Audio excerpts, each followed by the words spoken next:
Um, Good day, ma'am. I'm Kyle Daryl Mison from BSIS 2A. I will recite the MVP, which is the mission, vision, philosophy, and also I will recite the physical education. Now, what is the philosophy of our school?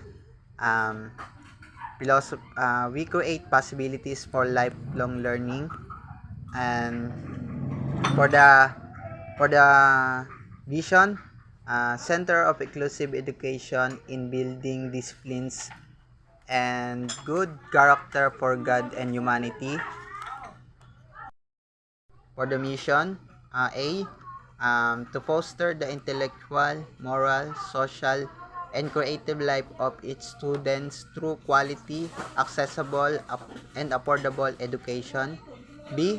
To provide for a general education that will develop the whole human personality and seek to create um, a cultural environment that will prepare him to be professionally competent for life. C.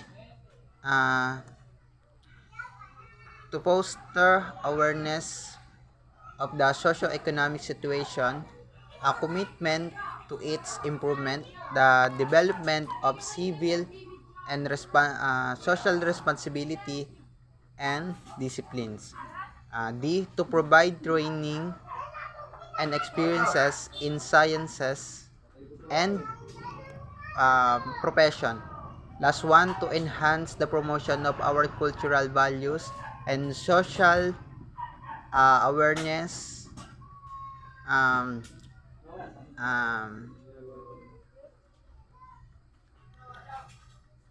uh, uh, and responsiveness towards to the upliftment of the youth of Calapan.